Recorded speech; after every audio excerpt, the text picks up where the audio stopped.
প্রথম দিন যে আর্লি ভোটিংটা হয়েছে সেখানে দেখা যাচ্ছে যে ম্যানহাটনে বড়োতে সবচেয়ে বেশি সংখ্যক আর্লি ভোট পড়েছে অ্যাবাউট 30,000-এর মতো, আর কুইন্সে পড়েছে অ্যাবাউট 6,000-এর মতো। এটা অন্য বছরগুলির তুলনায় খুবই তাৎপর্যপূর্ণ এবং একটা নির্বাচনের যে আমেজ আমরা দেখতে পাচ্ছি এটা এটা আসলে আমি আশা করি যে এবার প্রচুর মানুষ ভোট দিতে বের হবে, বিশেষ করে মাইনরিটি কমিউনিটির থেকে উল্লেখযোগ্য সংখ্যক মানুষ ভোট দিতে যাবে এবং যাওয়া উচিত। অ্যাবাউট আপনার 200,000-এর মতো মুসলিম ভোটার নিউ ইয়র্কে আছে, কিন্তু অতীতের পর্যালোচনা করলে দেখা যায় 7%-এর বেশি কিন্তু কখনোই মুসলিমরা ভোট দেয়নি, মানে কাস্ট হচ্ছে না। বিশেষ করে নিউ ইয়র্ক সিটির 5 বরোতে রিপাবলিকানদের তেমন কোনো ভূমিকা নেই।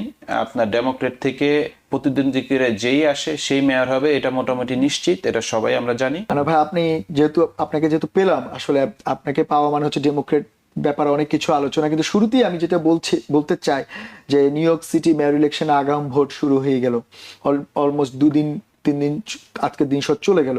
কি মনে হয় কেমন ভোট পড়ছে, কত শতাংশ ভোট দিচ্ছে মানুষ? আসলে এমনিতেই প্রাইমারিগুলিতে ভোটার টার্ন আউট খুবই কম। তো আমরা যেটা দেখতে পাচ্ছি যে আমি কয়েকটা কেন্দ্রতে গিয়েছি, আমি ভোটার উপস্থিতি তেমন দেখিনি, তবে ধারণা করা হচ্ছে যে অনেকে বাই মেইলে ভোট দিয়েছেন। তো আমার কাছে একটা পরিসংখ্যান আছে, প্রথম দিন যে আর্লি ভোটিংটা হয়েছে সেখানে দেখা যাচ্ছে যে ম্যানহাটনে বড়োতে সবচেয়ে বেশি সংখ্যক আর্লি ভোট পড়েছে অ্যাবাউট 30,000-এর মতো, আর কুইন্সে পড়েছে অ্যাবাউট 6,000-এর মতো। এখন এটাতে আসলে নির্দিষ্ট কোনো পরিসংখ্যান নাই যে কোন প্রার্থী মানে কত ভোট পেয়েছে। মানে এখন আর্লি ভোটে আপনি বলছেন প্রায় এত ভোট পড়েছে, কিন্তু আমি টোটাল ভোটিং প্রক্রিয়া বিশেষ করে আপনাকে যদি একটু বলতে চাই যে নিউ ইয়র্ক সিটি মেয়র ইলেকশনের শেষ 3টে ইলেকশন আমরা দেখলাম মানে 25%-এর নিচে কাস্টিং হচ্ছে, যেখানে 5 মিলিয়ন ভোটার রয়েছে, register non register what ever, এত বড় সংখ্যক ভোটার কিন্তু এত কম সংখ্যক ভোট কাস্টিং হয়ে মেয়র হয়ে যাচ্ছে। এটা কেন? আসলে কি একটা বড় একটা অংশের মানুষ কি তার মতামত দিচ্ছে না? আসলেই মানুষ অনেক কারণে মানুষ আসলে তার আগ্রহটুকু হারিয়ে ফেলে, কারণ প্রার্থীদের কাছে মানুষের যে প্রত্যাশা, দেখা গেছে যে প্রার্থীরা যখন বিভিন্ন এজেন্ডা নিয়ে নামে সেগুলি মানুষকে আসলে টাচ করতে পারে না। আরেকটা কারণ হলো মানুষ মানে নির্বাচনের প্রতি অনেকটা একঘেয়ে হয়ে যায়, যে অলমোস্ট প্রত্যেকটা প্রার্থী যারাই ইলেক্টেড হয় নতুন কিছু দিতে পারছে না নগরবাসীকে। তো সেই হিসাবে বলবো এবারকার যে নির্বাচনটা হচ্ছে, আমি বলবো যে মানে এটা অন্য বছরগুলির তুলনায় খুবই তাৎপর্যপূর্ণ এবং একটা নির্বাচনের যে আমেজ আমরা দেখতে পাচ্ছি এটা এটা আসলে আমি আশা করি যে এবার প্রচুর মানুষ ভোট দিতে বের হবে, বিশেষ করে মাইনরিটি কমিউনিটির থেকে উল্লেখযোগ্য সংখ্যক মানুষ ভোট দিতে যাবে এবং যাওয়া উচিত। কারণ আমরা যদি ভোট না দেই তাহলে কিন্তু আপনার এই ভোটিং ডেমোক্রেটিক প্রসেসে আমরা কিন্তু হারিয়ে যাব, কারণ ওরা কিন্তু দেখে যে কোন কমিউনিটির থেকে কত পার্সেন্ট ভোট পড়ে। আরেকটা জিনিস বলার চেষ্টা করছি যে আপনারা জানেন কিনা যে বিগত বছরগুলিতে প্রত্যেকটা ক্যান্ডিডেট বলে যে মুসলিম ভোট খুবই ইম্পর্টেন্ট নিউ ইয়র্ক সিটিতে, ভেরি গ্রোয়িং একটা কমিউনিটি, এবং অ্যাবাউট আপনার 200,000-এর মতো মুসলিম ভোটার নিউ ইয়র্কে আছে, কিন্তু অতীতের পর্যালোচনা করলে দেখা যায় 7%-এর বেশি কিন্তু কখনোই মুসলিমরা ভোট দেয়নি, মানে কাস্ট হচ্ছে না। তো এটা কিন্তু খুবই অ্যালার্মিং, এবং আমরা দেখতে পাচ্ছি যে আমাদের যেই নির্বাচনী প্রচারণাগুলিতে আমাদের মানুষের অংশগ্রহণ ভালো, কিন্তু এই অংশগ্রহণটা আমরা যদি ভোটের মাধ্যমে প্রয়োগ না করি তাহলে কিন্তু আমাদের এই শুধু লোক দেখানো অংশগ্রহণটা এটার কোনো ভ্যালু মেক করে। এবং আপনি যেমনটা বলছেন যে এবার ভোট দেওয়াটা খুবই গুরুত্বপূর্ণ, কারণ অনেকেই বলছিল যে জোহরান মামদানি ইমিগ্রান্টদের পক্ষে কাজ করার জন্য অনেক কথা বলছেন, বিশেষ করে কমিউনিটি বেসড ভোটারদের খুশি করানোর জন্য উনি এরই মধ্যে অনেক জায়গায় চষে বেড়াচ্ছেন। আপনি এবং পাশাপাশি আপনি এটাও বললেন যে মুসলিম ভোটের কাস্টিংটা কম। তো একজন মানুষ নিউ ইয়র্ক সিটিতে থাকার জন্য তার যে অধিকারগুলো রয়েছে, অনেকে এই ভোটটাকে মনে করছে যে এটা আমার দরকার নেই বা তার দৈনন্দিন জীবনে হয়তো কোনো ইম্প্যাক্ট পড়ছে না, কিন্তু টোটাল প্রক্রিয়াটা তার দীর্ঘদিন তার বিভিন্ন সেবা, বিভিন্ন তার অধিকার, এই ব্যাপারগুলোতে কাজ করে। তো এখন আপনার বিশেষ করে এইবার যখন মামদানির মতন প্রার্থী রয়েছে, সেক্ষেত্রে বিশেষ করে আমাদের বাঙালি কমিউনিটির আসলে ভোটে যাওয়া বা ভোট দেওয়াটা কতটা গুরুত্বপূর্ণ হয়ে দাঁড়িয়েছে যদি তারা তাদের অধিকার রক্ষা করতে হয়? আসলে বাংলাদেশ হিসাবে আমরা তো সবসময় পিছিয়ে আছি, আমরা একটা ছোট কমিউনিটি, তারপরে কিন্তু আমরা পিছিয়ে আছি। কিন্তু সবচেয়ে বড় কথা হলো আমরা যখন ভোটের ময়দানে যাই, আমরা কিন্তু এই যে মুসলিম নন মুসলিম এই জিনিসটা থেকে আমরা যতটুকু দূরে থাকতে পারি তত কিন্তু ভালো। কারণ আমরা যারা বাংলাদেশি কিংবা ইন্ডিয়ান এখানে আছি, আমরা কিন্তু সবাই কিন্তু মুসলিম না। কিন্তু একটা প্রার্থী যখন আপনার ধর্মীয় পরিচয়ের বাইরে তার যোগ্যতাটাকেই যোগ্যতা এবং সে নির্বাচিত হলে নগরবাসীর জন্য কি করবে, এটা হলো সবচেয়ে ইম্পর্টেন্ট এবং এটাকে সবচেয়ে গুরুত্ব দেওয়া উচিত। কারণ এটা নর্মাল কথা, আমি যখন ভোট কেন্দ্রে যাব, আমি যদি আমার নিজের মানে সাউথ এশিয়ান কিংবা এশিয়ান কাউকে দেখি, আপনার যদি আপনার মিনিমাম বলবো যে ডিসেন্ট ক্যান্ডিডেট হয়, আমি চেষ্টা করব তাকেই দিতে। কিন্তু আমি বলবো যে এই ধর্মটাকে আনলে, কারণ আমি আরেক পক্ষকে কিন্তু আমি লিমিটেড করে ফেলা, ধর্মটাকে লিমিটেড করে ফেলা, এই জিনিসটা থেকে আসলে আমাদের একটু বের হয়ে আসা উচিত।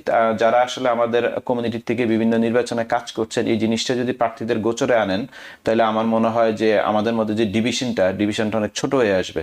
এবং আবারও বলছি, এবারকার নির্বাচনটা খুবই গুরুত্বপূর্ণ এবং প্রত্যেক ক্যান্ডিডেটের, বিশেষ করে যে টপ 2 ক্যান্ডিডেটের অনেকগুলি ভালো ভালো আইডিয়া আছে এবং আমরা হয়তো প্রত্যেকটা ক্যান্ডিডেটের আইডিয়ার সাথে একমত না হতে পারি, কিন্তু মূল নির্বাচনটা হবে মামদানি এবং অ্যান্ড্রু কুমোর মধ্যে।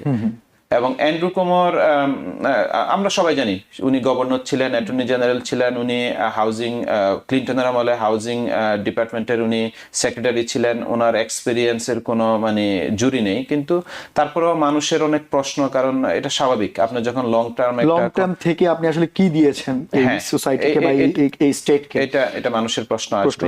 তবে তার আমলে অনেকগুলি ভালো কাজ হয়েছে, বিশেষ করে আমরা যারা কোভিডের সময় দেখেছি, উনি কিন্তু শুধু নিউ ইয়র্কের গভর্নর না, looks like a world leader. কারণ প্রত্যেকদিন সবাই ওকে আপনার প্রেস কনফারেন্সে, আবার অনেকগুলো বিতর্ক রয়েছে, সেগুলো আছে। আমরা ব্যক্তি প্রার্থীর দিকে না গিয়ে আমি যদি আপনার ডেমোক্রেটিক পার্টির কথা যদি চিন্তা করি, যে নিউ ইয়র্ক সিটিতে এটা তো আসলে ডেমোক্রেটিক প্রাইমারি নির্বাচনটা যে পরিমাণ হাইপ তৈরি করেছে, বা এটা কেন ডেমোক্রেটিক প্রাইমারি, যেহেতু আমরা নভেম্বরের 4 তারিখে নির্বাচন, তো আপনি কি বলছেন নিউ ইয়র্ক সিটি ডেমোক্রেট অধ্যুষিত হওয়াতে এই জিনিসটা বেশি ইম্পর্টেন্ট, যে ডেমোক্রেট থেকে কে মনোনয়ন পাচ্ছে সেটার উপরে ডিপেন্ড করছে পরবর্তী মেয়র কে হবে?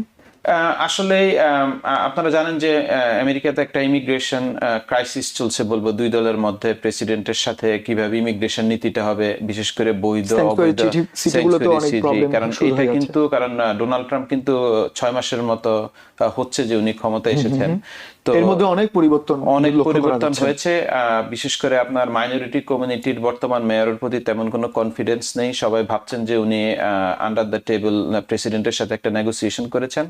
বিশেষ করে যাদের কাগজপত্রে একটু সমস্যা আছে, ওনারা খুবই আতঙ্কিত। এই জন্য এর কারণে কিন্তু বিভিন্ন ব্যবসা প্রতিষ্ঠানও কিন্তু আপনার ইম্প্যাক্ট পড়েছে।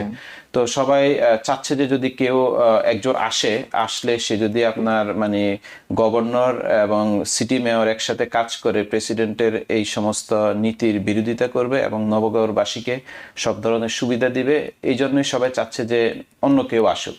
এবং অন্য কেউ আসুক, এটার মধ্যে কিন্তু যেটা বললাম, 2 জন প্রার্থী এগিয়ে আছেন, একজন মামদানি এবং একজন কোমো। না, আমার প্রশ্নটা হচ্ছে ওই জায়গায় যে এই দুজনই তো ডেমোক্রেটের, তো ডেমোক্রেট প্রাইমারিটা এত হাইপ কেন? এত আসলে সেখানে তো প্রতিদ্বন্দ্বিতা মূলত হবে নভেম্বরের 4 ডেমোক্রেট বনাম রিপাবলিকান। কিন্তু আমরা মানে এই এখন ডেমোক্রেট প্রাইমারি যে ডেমোক্রেট হবে, আপনি যেহেতু ডেমোক্রেটিক পার্টি থেকে আসছেন, তা আপনি ভালো বলতে পারবেন যে এটা কি শুধুমাত্র new York city Democratic city বা ডেমোক্রেটদের আধিপত্য একটু বেশি সেই কারণে? না, আসলে কারণ এটা একটা প্রসেস। আমরা যে সময় আমাদের কান্ট্রিগুলিতে হয় কি, দলীয় প্রধান নির্ধারণ করে দেয় কে হবে প্রার্থী, এটা ভোটাররা পছন্দ করুক না করুক এটা কোনো ব্যাপার না। হ্যাঁ, কিন্তু এখানকার ব্যাপারটা হলো যে আপনার মানুষ ডিসাইড করে, ডেমোক্রেটিক ভোটাররা ডিসাইড করে যে কে হবে তাদের প্রার্থী, যে রিপাবলিকানের সাথে প্রতিদ্বন্দ্বিতা করবে। এটা হলো এখানকার একেবারে বলবো যে মানে গ্রাসরুট ডেমোক্রেটিক প্রসেস, এইভাবেই হয়। এটা আসলে পার্টির কোনো ব্যাপার না, এটা মানে এটাই হলো এখানকার নির্বাচনের সিস্টেম। শুধু মেয়র না, যদি যদি একটা সিটি কাউন্সিল ইলেকশনও করে, ছোটখাটো ইলেকশনও হয়, সেখানেও কিন্তু আপনার মানে এই রেগুলার ভোটারদের গণতান্ত্রিক প্রক্রিয়াতে মাধ্যমে তাকে যেতে হবে, সে যত পপুলার হোক এবং নন পপুলার হোক এবং আপনার সে আপনার মানে ধরেন আমি একটা মানুষকে খুব চিনি এবং সে ইলেকশনে আপনার প্রাইমারিতে পার্টিসিপেট করলো না, কিন্তু সে চাইলেও আপনার গিয়ে আপনার নভেম্বরে জেনারেল ইলেকশনগুলিতে সে প্রার্থী হওয়ার কোনো সুযোগ নাই দলীয়ভাবে। এবং এটা একটা চমৎকার প্রসেস, কারণ হচ্ছে যে আপনি শুরু থেকেই জানতে পারছেন যে কে আপনার জন্য প্রতিদ্বন্দ্বিতা করতে যাচ্ছে।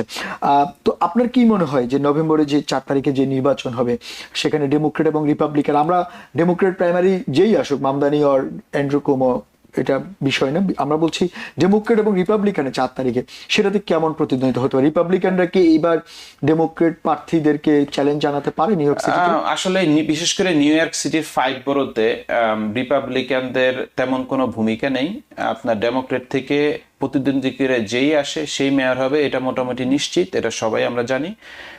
কারণ হলো যে আপনারা যদি লাস্ট গভর্নর ইলেকশনের ডেটাগুলি দেখেন যে ক্যাথি হোকল একমাত্র গভর্নর হয়েছেন 5টি বরোর ভোটের মাধ্যমে। উনি কিন্তু সিটির বাইরে সব জায়গায় উনি হেরেছেন, স্টেটের মধ্যে তার খুবই খারাপ অবস্থা। সো এবং এটা মোটামুটি নিশ্চিত যে আপনার যেই হয় প্রাইমারিতে যে জয়লাভ করে সেই নেক্সট মেয়র হবে, এটা মোটামুটি নিশ্চিত। আচ্ছা, সেইটা তো আপনি মানে বললেন যে যারা ডেমোক্রেট পক্ষ থেকে যিনি প্রতিদ্বন্দ্বিতা করবেন তার সম্ভাবনা অনেক বেশি থাকবে।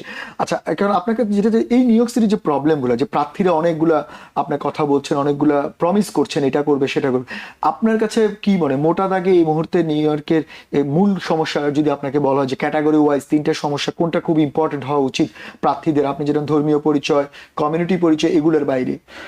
আমি বলবো যে প্রথম যে সমস্যাটা সেটা হলো গিয়ে আপনার ল অ্যান্ড অর্ডার সিচুয়েশন।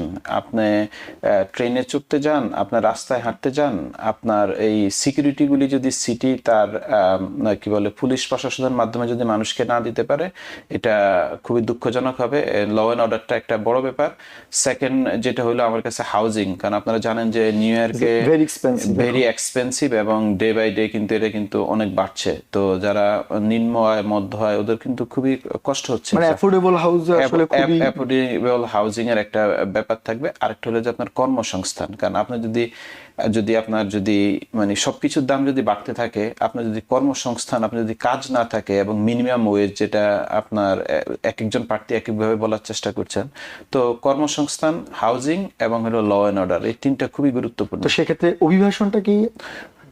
অভিবাসনটা আসলে যতটা না নিউ ইয়র্কের সমস্যা, এটা কিন্তু ফেডারেল গভর্নমেন্টের। নিউ ইয়র্ক চাইলেই কিন্তু অনেক কিছু পাস করতে পারবে না, অনেক কিছুতে ফেডারেল গভর্নমেন্টকে বাধা দিতে পারবে, কিন্তু চাইলেই কিন্তু একটা ভিন্ন নিয়ম করতে পারবে না অভিবাসীদেরকে রক্ষা করার জন্য। এটা কিন্তু আসতে হবে সিনেট এবং কংগ্রেসের মাধ্যমে আসতে হবে। আচ্ছা, আরেকটা জিনিস যেটা আপনি বললেন যে এই 4-5টা সমস্যা এখানে রয়েছে নিউ ইয়র্ক সিটিতে, এবং এই সমস্যাগুলো ওভারকাম করতে পারলেই সেই প্রার্থী আসলে জনপ্রিয় হয়ে উঠবে বা কাজ করবে। কিন্তু আমরা যেটা দেখলাম যে গত 6 মাসের মধ্যে ট্রাম্প অ্যাডমিনিস্ট্রেশনের সঙ্গে বিভিন্ন স্টেট, বিভিন্ন সিটিতে মেয়রগুলোর সঙ্গে একটা দূরত্ব, একটা টানাপোড়েন চলছে। আপনার কি মনে হয় ইন ফিউচারে নিউ ইয়র্ক সিটি মেয়রের সঙ্গে ফেডারেল গভর্নমেন্টের সঙ্গে টানাপোড়েন থাকতে পারে? অবশ্যই হবে। এটা গভর্নর কোমো আসুক এবং মানে জোহরান মামদানি আসুক, এটা অবশ্যই হবে। কারণ এটা আপনারা জানেন যে নিউ ইয়র্ক সিটিতে প্রচুর সংখ্যক লোক আছে যাদের কাগজপত্রে একটু ঝামেলা আছে, এবং আসলে কোনো মানে আমি বলবো যে নর্মাল মানুষ চাবে না যে এই মানুষগুলি মানে উইদাউট আপনার কি বলে ডিউ প্রসেস, যেটাকে আমরা বলি, আপনার ওদেরকে এই সুযোগ না দিয়ে আপনার ডিপোর্ট করে দেওয়া কিংবা আপনার এমন ভাবে রাখা যেটা মানবিক ব্যাপারগুলি যেগুলি আছে ওদেরকে বন্দি করে রাখা, ফ্যামিলির সাথে যোগাযোগ করতে না দেওয়া, এটা আসলে কোনো একটা নর্মাল মানুষ চাবে না। যদি কারো যদি ভিন্ন ধরনের পলিটিক্যাল এজেন্ডা না থাকে, যেটা আমরা দেখতে পাচ্ছি আমাদের ডোনাল্ড ট্রাম্পের আছে, তো অবশ্যই এটা একটা গুরুত্বপূর্ণ হবে। এবং আমরা দেখবো যে প্রাইমারির পরে দেখবেন যে বাকযুদ্ধ শুরু হয়ে যাবে। এটার জন্য আপনাকে নভেম্বর পর্যন্ত ওয়েট করতে। তার মানে হচ্ছে যেই আসতে যাচ্ছে তাকে মানে মনে এটা মাথায় রেখে আসতেছে যে তাকে একটা চ্যালেঞ্জের মধ্যে পড়তে হতে পারে, যে কাজগুলো যত সহজে করার কথা ছিল বা অত সহজ হবে বলে মনে হচ্ছে না। এত সহজ হবে না। আবার আরেকটা জিনিস হলো যে আসলে ফেডারেল গভর্নমেন্টের অনেক কিছুতেই চাইলে সিটি স্টেটগুলি সেভাবে বাধা দিতে পারে, এবং এটা অনেকটা পলিটিক্যাল স্ট্যান্ড, কিন্তু যেটা আপনার কেউ তো লয়ের ঊর্ধ্বে না। ইমিগ্রেশন যে লটা আছে এটা বেশিরভাগই আপনার যেটা বললাম কংগ্রেস এবং সিনেট থেকে আসে, এবং বেশিরভাগ স্টেট মানে চেষ্টা করে যতটুকু কমপ্লাই করা যায় চেষ্টা করে। তো যেটা বললাম যে আপনার এটা শুধু নভেম্বর পর্যন্ত যেতে হবে না, যেদিন যে প্রার্থী জয়লাভ করবে এবং ওর যেই ভিক্টরি স্পিচ থেকে কিন্তু আপনার মেসেজ পেয়ে যাবেন যে কি হচ্ছে, সেটা আমার কোন দিকে যাচ্ছে বা লড়াইটা কেমন জমে উঠছে। তো সেক্ষেত্রে আরেকটা জিনিস আমি যেটা বলছি যে সেক্ষেত্রে আপনার মনে হয় যে এমন কোনো প্রার্থীকেই বেছে নেওয়া উচিত যিনি চোখে চোখ রেখে ফেডারেল গভর্নমেন্টের সঙ্গে নিউ ইয়র্ক সিটির মানুষদের স্বার্থ রক্ষার জন্য লড়াই করতে পারবে। সেক্ষেত্রে প্রতিটা মানুষের ভোটটা এইবারের নির্বাচনে অনেক বেশি ইম্পর্টেন্ট অন্যান্য নির্বাচনের থেকে। অবশ্যই ভোট আসলে আমাদের নাগরিক অধিকার। আমরা যখন সিটিজেন হই তখনই কিন্তু আমরা অনেকটা শপথ করি যে আমরা এখানকার গণতান্ত্রিক এগুলিতে আমরা কয়েকগুলি জিনিস আছে এক্সারসাইজ করবো বিং এ সিটিজেন। ভোট কিন্তু তার মধ্যে অন্যতম। আমাদের সবাইকে ভোট দেওয়া উচিত। আমাদের যেমন আমি কয়েকটি ভোটার রেজিস্ট্রেশন ড্রাইভে কাজ করেছি। আমাদের মানুষের একটি প্রশ্ন যে ভোট দিলে আমি কি পাবো, কারণ আমরা একদিনের চিন্তা করে আমরা এমন জায়গা থেকে আসছি, আমরা আসলে ভোট দেওয়াটা অনেকের জন্য আসলে মানে অনেক বেনিফিটেড হয় আমাদের ব্যাকগ্রাউন্ডে, কিন্তু এখানকার ভোট হলো গিয়ে আপনার এটা আপনি যাকে ভোট দিবেন এবং আপনার ভোটের মাধ্যমে একজন নির্বাচিত হবে, সে আপনার জন্য কাজ করবে, এটাই হচ্ছে আপনার সবচেয়ে বড় বেনিফিট। এবং আপনি যদি এখন ভোট দেন এই ভোটটা কাউন্ট হবে এবং আপনার কমিউনিটিতে কত % ভোট দিছে এটা আপনার অন্যান্য কমিউনিটি এটাকে গণ্য করবে। আমি বলবো যে সবার ভোট দেওয়া উচিত। আর্লি ভোটিং হবে 22 তারিখ পর্যন্ত এই মাসের, এবং 24 তারিখ টিউসডে হবে জেনারেল ইলেকশন। আমি বলবো ধর্ম বর্ণ নির্বিশেষে বাংলাদেশি সাউথ এশিয়ান যারা আছেন সবাইকে ভোট দিতে যাওয়া উচিত। ধন্যবাদ আপনাকে আনব ভাই। আসলে আপনার সঙ্গে কথা বলে অনেক কথা আসে। আমরাও আশা করব যে কমিউনিটির স্বার্থে আমাদের কমিউনিটির যে গ্রোয়িং, যে আমাদের কমিউনিটি যে পাওয়ার হাউস হচ্ছে দিন দিন সবার কাছে গুরুত্বপূর্ণ হচ্ছে, সেটার জন্য ভোট দান খুবই গুরুত্বপূর্ণ। সবাই ভোট দানে উৎসাহী হবে। ধন্যবাদ আবারও আপনাকে আমাদের স্টুডিওতে আসার জন্য। হ্যাঁ, ধন্যবাদ আপনাদেরকে, কারণ আপনাদের এই টিভি চ্যানেল কমিউনিটিতে বিশেষ করে ইলেকশনগুলি যেভাবে ভূমিকা রাখে এটা খুবই তাৎপর্যপূর্ণ। এইভাবে আপনারা কাজ করবেন, এটা আমাদের প্রত্যাশা। ধন্যবাদ আবারও। নিউ ইয়র্ক থেকে সম্প্রচারিত TVN 24 টেলিভিশন বিশ্বজুড়ে বাঙালির কণ্ঠস্বর।